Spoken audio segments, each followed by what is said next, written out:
Hi there, it's Carol Doherty.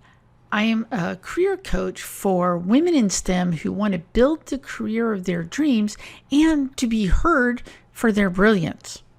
So today I want to talk about that idea of career plan. What is your career plan?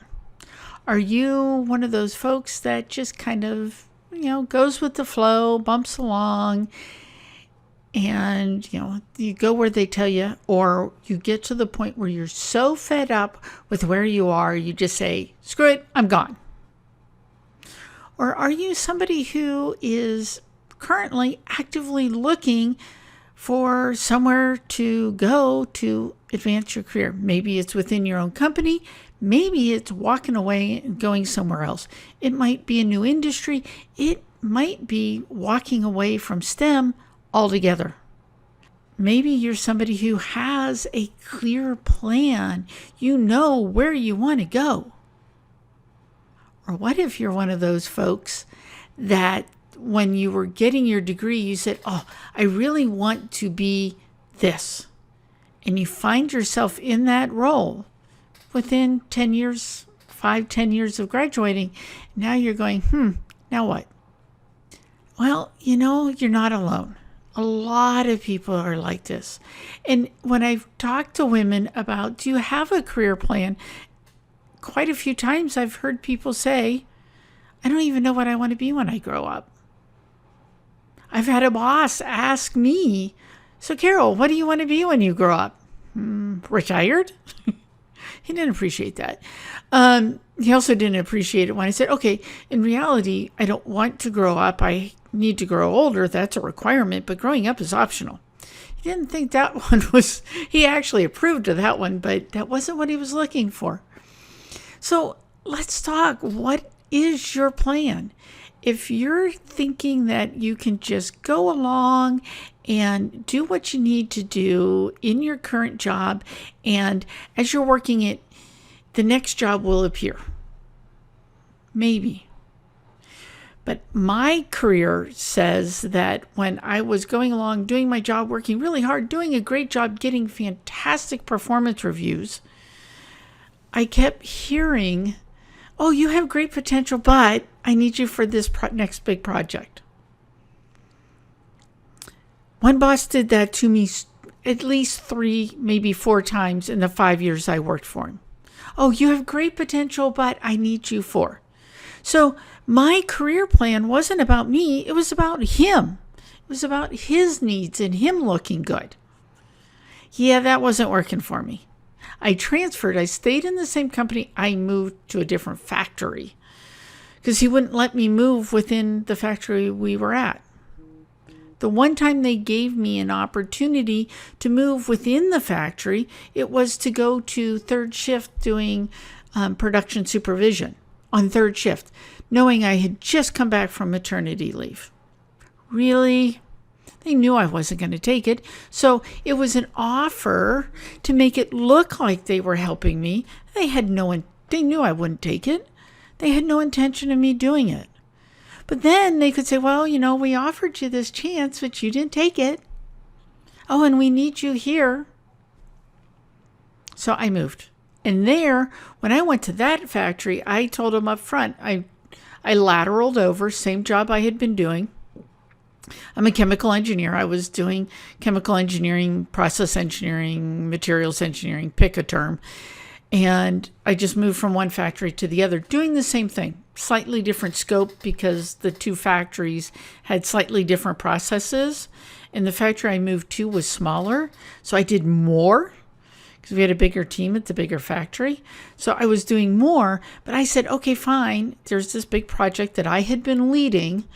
And they said, Carol, we really need you to stay for a year to implement this, to get this done. You're the person who knows this.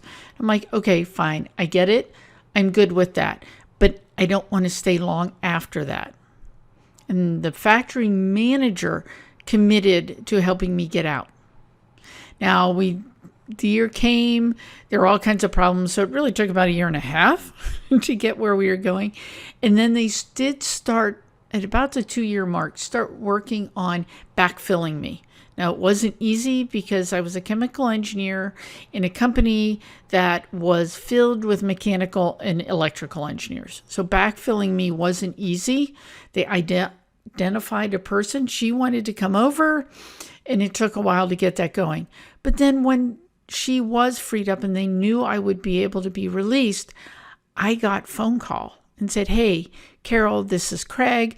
I've got this opportunity in my team. Love to have you come do it. Here's what we're talking about. You'd be reporting to Tom." So I was talking to Tom's boss, Craig, and Craig's selling me on this job. And then they said, "Oh, hey, also I was told to go talk to Bob about a different job." And so I talked to him, found out what that was. I had a choice of jobs, all because I said, I want out. I want to move. I can't keep doing this. I ended up doing the same job for close to 9 years. But by moving factories, it kind of refreshed it and gave me some new perspectives. But it also gave me the support to move on. But I had to speak up for myself. So if you don't know what you want to be when you grow up, that's okay. At those times, I didn't know what I wanted to be when the age I am now. And that was 25 years ago. I didn't know. And at one point I was asked, okay, lay out your plan. And that was for like 20 years. My career didn't go that way. It was my best guess at that time. And even real quickly, it started shifting away from that because there were opportunities. But they saw I wanted to move up and I wanted to do more. And I was working towards that. So they started giving me opportunities. We then moved and I left the company. You may not know what you want to be when you grow up. And that's okay. Don't worry about that. Where do you want to be in a year, 2 years, 3 years, maybe 5? Look for that next step. It doesn't have to be the be-all, end-all. Where do you want to be when you're retired? I could never have imagined being a career coach 25 years ago. That wasn't even on my radar.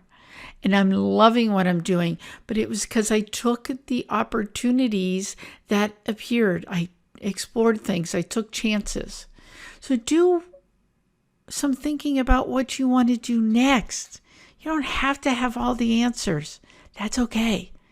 Just think about what's next and build your plan for getting to the next point. And then when you get there and you get settled in, you start looking around, what's next after that?